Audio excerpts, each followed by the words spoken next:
So if you go down from this asphalt cleaning facility and take a right and you go to this one hill that we had, that we could look north to where our ancestral homelands are.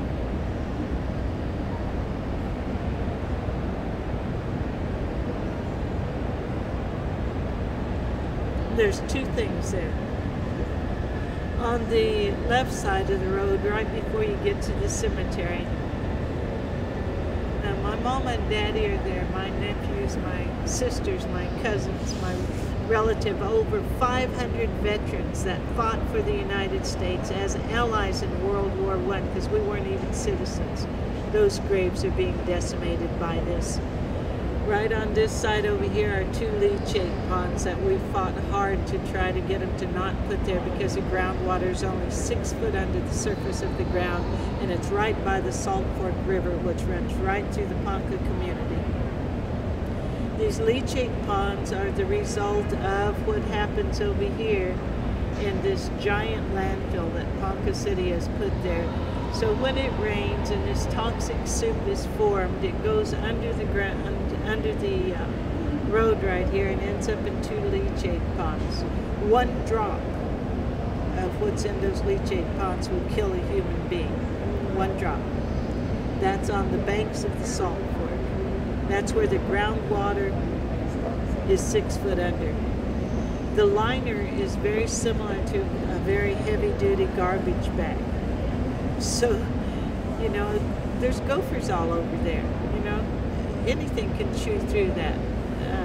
An ant colony, if it should choose to. Up the road from that, a few feet on the right where the landfill is, we go for our final ceremonies in that cemetery with our loved ones.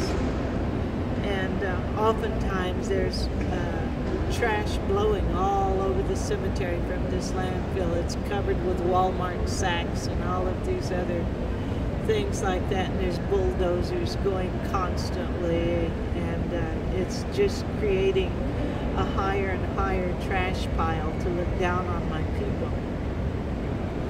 And if one were standing on this cemetery and one then looked to the west a little bit, was where the Gibbswater clan had their allotments. Many years back, prior to this landfill, there was a landfill created by the city of Ponca City that was put into an unlined gravel pit. So as recently as 10 years ago, because everybody there is dying of cancer too, people tested their well water, and that well water was full of municipal waste. So everybody in the Gibbswater clan is now dying of cancers. There was a time not long ago, you know, when I was younger, I'm 62, we've been a joyous people. God has given us life. God has given us song. Mother Earth has nurtured us. And we danced and we feasted. Every week something would come on, whether it was a graduation or a birthday or a celebration. We had a dance every day from Christmas to New Year's. And then all year long a different society would have dances, or a family would sponsor dances and feasts.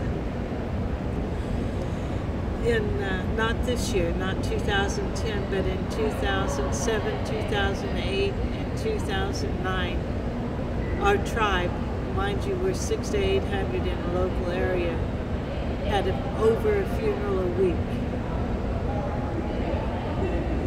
One year we had 57.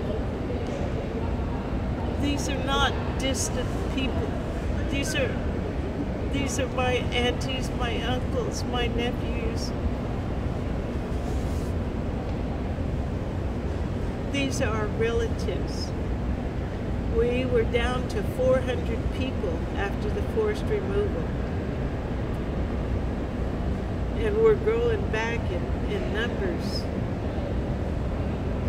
But 90% of those died from cancers, from the environmental. We're suffering environmental genocide. When you go into town to the health food stores, where maybe you could find food like we used to be able to eat. We can't afford it, of course, because we just can't. There's no economic growth down there where all the trash is. There's no businesses that will locate there. We've got over 60% unemployment there. Then the depression rate is astronomical. The self-medicating through alcohol and drugs is a way of life for our young people. It's hard to keep hope.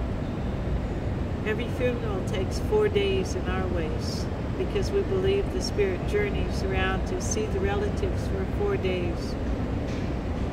So we'd just be finishing one up, or we'd have another one.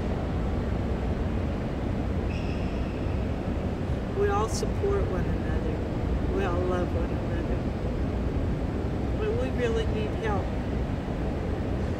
You know, in a dream world, what we'd love is to be able to go back home to this land that's still very pristine. The water is still good. The earth is still healthy. It's where the bones of our ancestors are. It's where God put us.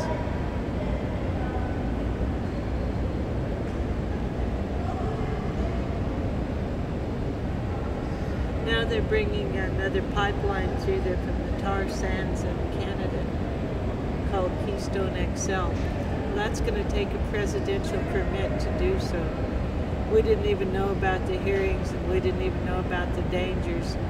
Truthfully, I'm getting a little bit too sad to even go into it right now. But the environmental dangers are enormous to my people. And as with all of these other polluters, there's no emergency plan put in place for the Ponca City. If there's a tank fire and those happen, if there's a tornado and those happen, if the refinery flares and those happen, nobody tells us about it. In town, you'll see everybody running around in hazmats. There'll be sirens going off. There'll be radios. There'll be everything going off. Warning systems in place. There's none for us. We don't even have a way to know when something's going on, to be able to. We don't have any plan. There's no plan for us except to continue to exterminate us, to kill us. You know. So when we talk human rights, it should be a human right to be able to breathe the air. It should be a human right to be able to eat the food where you live. We can't hunt because of the layering of these, all of these different factors. You know, once they get into the plant system and the animal system, then it compounds. So we can't hunt the food and safely eat it. We can't fish and safely eat the fish. We can't swim in the waters. We can't drink from the springs. The well water is contaminated. The air is contaminated. Our Mother Earth is defiled and poisoned. I don't know what we have left. We want to go home. Make that a Superfund site. Clean it up. Wait for her to heal. Let us go home.